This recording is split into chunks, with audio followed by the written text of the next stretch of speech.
Hello everyone, and welcome to Rockstar Gaming. My name is Eric. Today we're going to be taking a look at the Marvel United Infinity Gauntlet expansion for Marvel United. This was a Season 1 expansion box. It was the first one offered. It was part of the Infinity Pledge in the first campaign. $90 got you this box, plus the Marvel United core box, plus all the applicable stretch goals. So let us go ahead and take a look at Marvel United, the Infinity Gauntlet. As you can see, we've got Thanos, the Mad Titan there, got Black Dwarf, Proxima Midnight, and Ebon Maw. If you are looking for Corvus Glaive, he was not in this box. He is in the stretch goal box. He was basically a freebie giveaway that they had at the beginning of the campaign. Wasn't a stretch goal or anything like that, but they threw him in the stretch goal box because of that. Also, Nick Fury and Hawkeye, I believe, were also a part of that. If you want to maybe see the figure, I don't know if I held them up or not, but if you want to see everything that is in that box, go ahead and take a look at my video on Marvel United promos expansion box. We've got a unboxing there of that, and if you did pledge to this video is taking place after the Marvel United campaign, if you did pledge to that at any level, you would still be eligible in the pledge manager to get that box for 120. This box was not offered in that.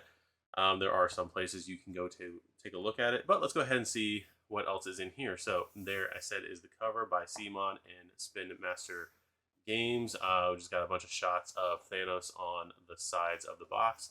On the back of the box, we've got the 4 villains that are going to be in the game. This is an all villains box. As you see, there are no heroes in this box. We've also got the Infinity Gauntlet, the Infinity Stones, as they're called in this one, and all the other artwork and stuff. So let's go ahead, because this is why you tuned into this video, and see the contents that are inside. So we've got our rule book in English, American, and British apparently.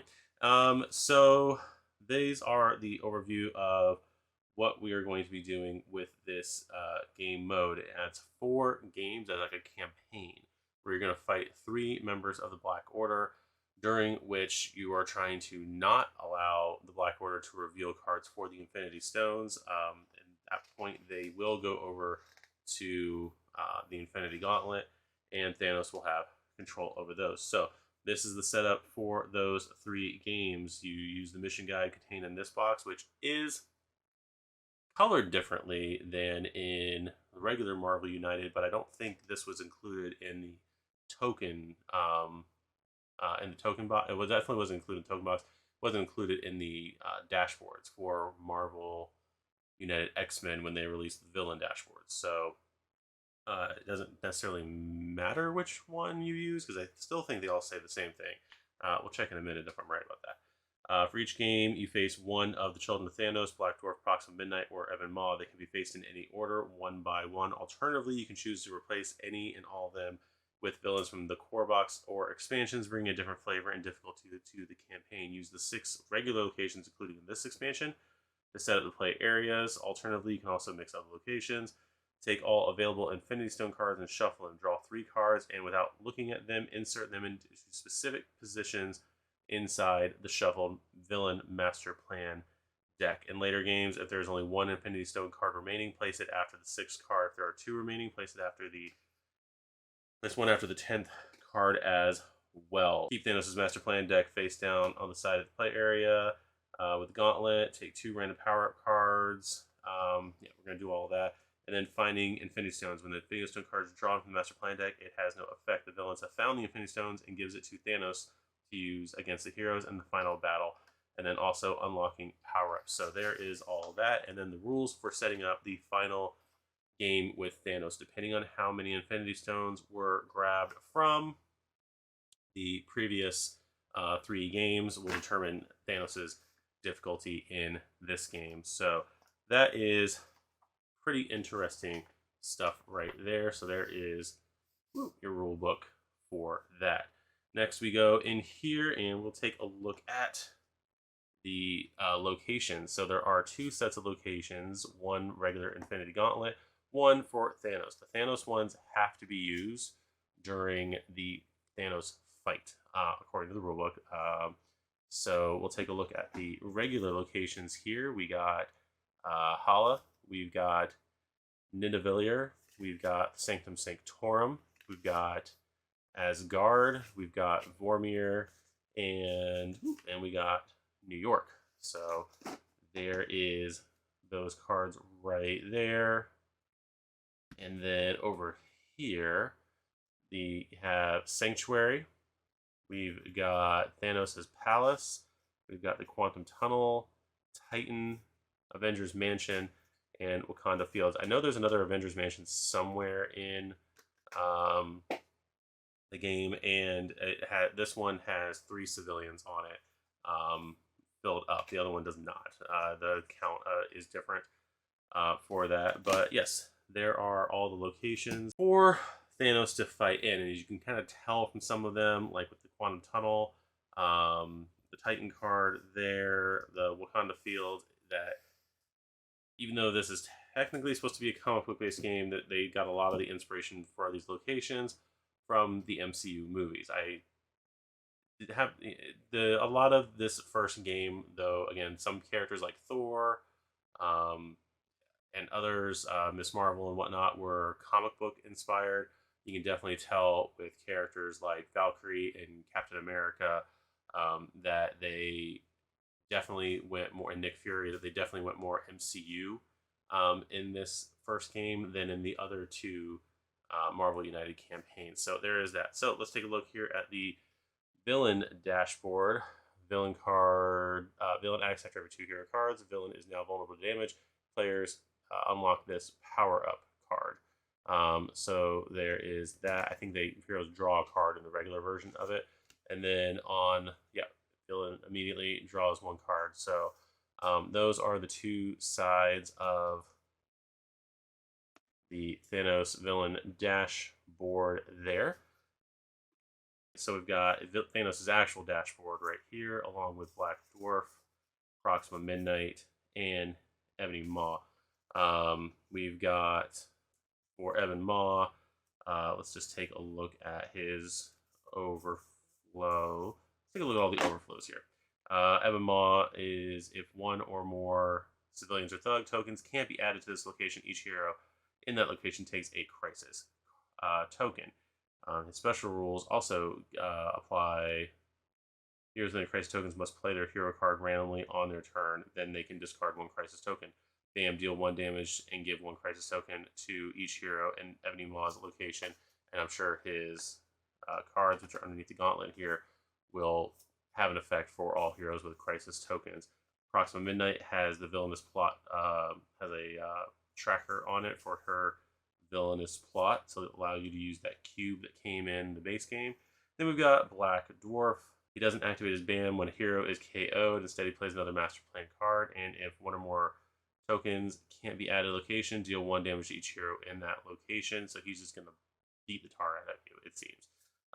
Then we got Thanos here with his villainous plot. Heroes lose if the number of heroes eliminated from the game equals the starting number of heroes. So there's that. I think you switch out heroes and whatnot in that one once they're defeated.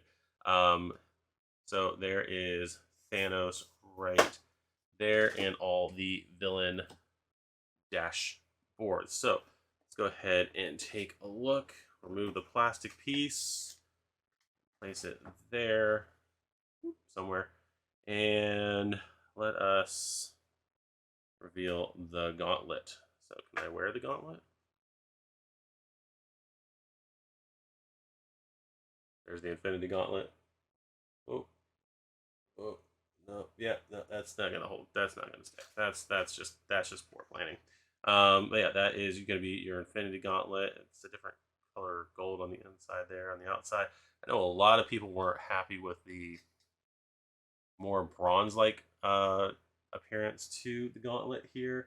It looks more gold in that camera feed. The bottom camera feed in real life looks a lot more like bronzy or rose gold or whatnot, I guess you would call it. So I know a lot of people painted this a different color, a different gold color. So if you happen to acquire yours and you want to do that, you certainly can. Then we've got, let's see, the Infinity Stones right here. That's the Mind Stone or the Soul Stone, one of the two. I don't remember which one, yellow and orange represent there, but there we go. Those are two of the Infinity Stones, and they get placed right. Oh, they get placed right yonder. Let's see. I'll do that, and we'll place all of our stones on the board because we are collecting them. Let's see, power in reality. So yeah, that is what they all look like once they are placed on the gauntlet. So that is pretty interesting. So take a look at the cards. So again, like I said, mine are sleeved, and you can kind of tell I had to put them in a weird way because of the way the gauntlet sits. So we got the cards there for Ebony Maw and his threat cards, and then in that pile the power up, and these are the Infinity Stone cards. So take a look at these. Space Stone. Place this card on Thanos' deck and play another Master Plan card. Thanos. From now on, heroes must ignore one move each turn, so it slows them down. Mind Stone. From now on, heroes must play their hero card randomly on their turn. Yowza. Soul Stone. Thanos gains 6 health. May go above his starting value. Oof. Thanos. Put all already completed mission cards back into play. Time Stone, play 2 other Master Plan cards in sequence, and then finally with the Power Stone, deal 1 damage to each hero in the game. So those are the 6 Infinity Gauntlet and Infinity Stone cards right there. And then let's randomly take a look at the Maw. For one, there's the power-up cards right there, and then the alternate sides of what it gives you. So there is that. And then we've got Ebony Maw's threat cards right here. This threat telekinesis, deal 1 damage to each hero in this and adjacent locations. So that's pretty rough. And then heroes starting their turn in this location do not get actions from the previous hero card in the storyline. That sucks. So yeah, that is all of the Maw's cards right there. And then, can I not get in here? Oh no, I just can't see the bottom part where I actually have room to stick my giant fingers. Let's see here. That's Thanos and his threat deck right there. Let's go with Proxima Midnight. So there's her deck. And Masterful Fighter, while in her threat card, while in this location, Proxima Midnight ignores the first punch used against her each turn. Important card to get rid of there. And let's look at a Master Plan card. Hunting Spear, discard all civilians in Proxima Midnight's location and increase her track by the number of civilians this card or heroes in her location may take 1 damage for each civilian they want to keep in that location. So that is her example of her deck there. Let's go with Black Dwarf. Let's see, a threat card. As long as at least 1 super tough is in play, Black Dwarf ignores 1 damage each turn, and he's got at least 2 in there. And then let's look. Black Dwarf's Axe Swing, deal 1 damage to each hero in Black Dwarf's and adjacent locations. So he gets basically a cleave move on that. So that is his deck. And then let's finally look at the Mad Titan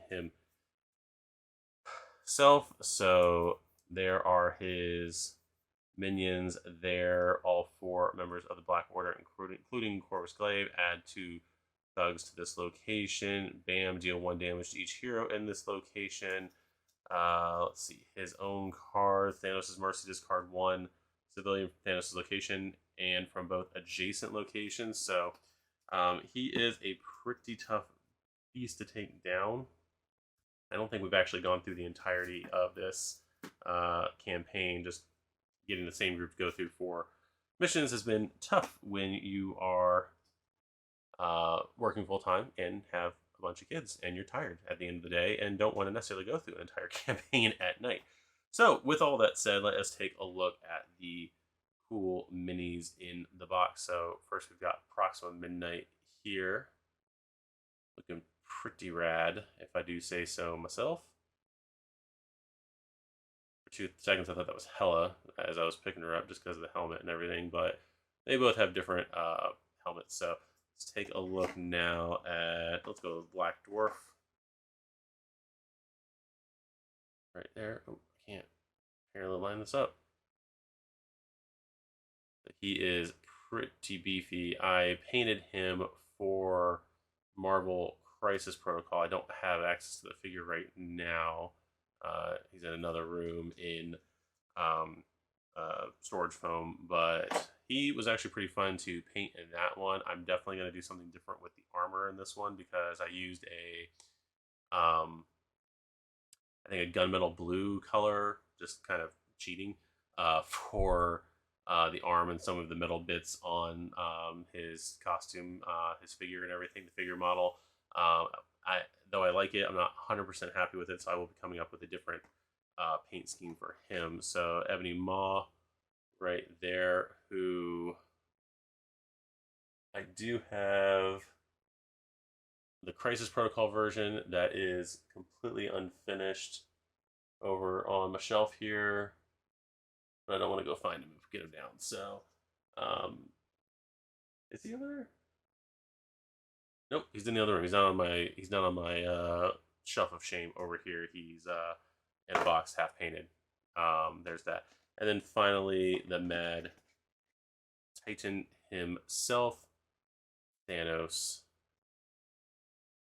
with his Infinity Gauntlets there, wearing some pretty snazzy armor. That's going to be so much fun to eventually get to paint. But yep, there is Thanos right there. And that is everything in the Infinity Gauntlet box. So tell me what you guys think of this. This is one of the things I will probably be doing on the channel. I know that the multiverse campaign, like I said before, is over. Looking to do some content of gameplays if you guys are interested in that, with some of the older Marvel United content, trying to get through into moving through the content of this game, having the game for as long as I have had and not fully being able to get through all of it so far just because life happens.